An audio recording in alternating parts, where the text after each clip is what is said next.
Hi folks, welcome to the Prepared Homestead. This is Travis. Thank you all for stopping by to watch. Well, the weather is the weather. I'm telling you, it's been raining for a few days now. Thankfully, we have not had any of the severe stuff. I know that there's been reports, because I've had people that I'm friends with that don't live here that are sending me alerts. Let me know that there's, tornado this and all that. I mean, there is always a chance of that in this time of the year with storms, but we here are doing pretty good. It's mostly just rain. There hasn't been even any hail, no high winds. It's just been raining for days. Not complaining about that. West of us, Oklahoma, Kansas, western Missouri and stuff definitely has been seeing some extremely severe weather. Definitely be keeping those folks in your prayers. A lot of damage, a lot of stuff going on there. But we are it's supposed to rain all day today. I think this afternoon there might be a little break in it, and then another round comes through. Not complaining because of a couple of reasons. Number one, we obviously needed it. It's been kind of dry, but the way it's been raining this time, a lot of times here in Missouri, when we get the rainy season, it will come all at once. And when I say all at once, I mean a lot within just a few hours time, and that's where we get the flash flooding. This has been, I mean, what it's doing now, a steady rain for days now. There's been a few little times where it's gotten kind of heavy, but nothing in the flash flooding range. So it's actually been one of the better kind of rainy little things that I've seen in my lifetime here in the Ozarks, because there's usually, when this happens, like I said, there's usually always the danger of flash flooding. So can't complain, but certainly a lot of other people elsewhere are in some serious danger. So remember them in your prayer. This whole Palestinian, pro-Hamas, pro-Hezbollah protesting stuff is getting, it's expanding. It's getting pretty serious. And I've been talking about this for several days now, that it's quite possible that this is the Summer of Love 2.0, that we all experienced 4 years ago. And we're starting to see, I saw a report last night that there were people that were not necessarily associated with the protests, riots or whatever, but they were basically taking advantage of the situation by looting parts of certain cities. That's not surprising either. With the tensions building up in the Middle East, and honestly, if you want to be kind of correct, it seems that the appearances of the tensions in the Middle East have subsided slightly. I mean, Israel is still doing what they're doing to Gaza.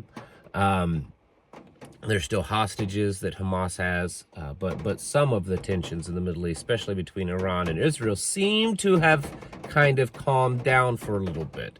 But it's definitely kicking up here. Just to kind of give you a recap for those of you that may have not seen the videos I've made in the last week, the FBI's been putting out some warnings, more than normal, warning people that this is very critical, that there's a strong possibility of a terrorist attack because of all of these things going on, that something in the nature of what happened over in Russia and Moscow a few months back, month or so ago, warning about that kind of stuff. We know for a fact that there's certainly sleeper cells here in the United States. There's been quite possibly hundreds of thousands, maybe more, that's come across the border illegally. We don't know. That's the thing. It could be one or two. It could be a million. And what their plans are, what their resources are, how serious and dedicated they are. These are questions that we just don't know the answer to. And when you see the protests building, the rioting building, it's in numerous cities and universities right now. It's an election year, and then we've got all of these illegals that's poured into the country that we know for a fact there has to be some that's come to do harm. I mean, you don't have to be a genius, is what I'm saying. You don't have to be, Joe Biden. You don't have to be that smart, folks, to figure it out that we're in a bad situation that could get extremely worse, and that we have to be prepared for that.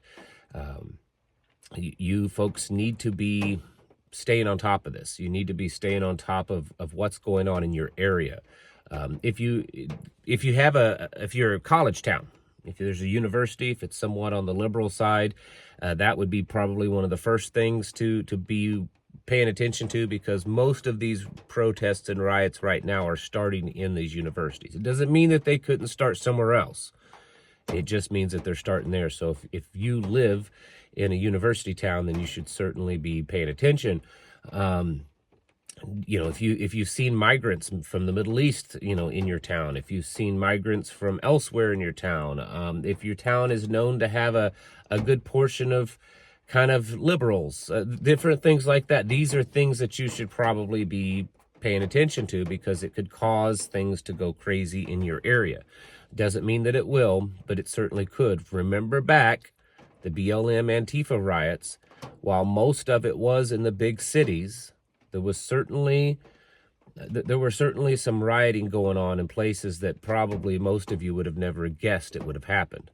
So don't just say that, well, I don't live in Chicago or LA or New York, I'm good. Even medium-sized cities could certainly be seeing some of this.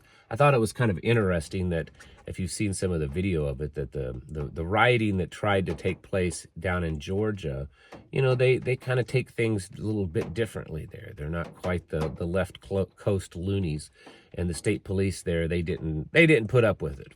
They did not put up with it. They weren't, you know, handling them with kid gloves.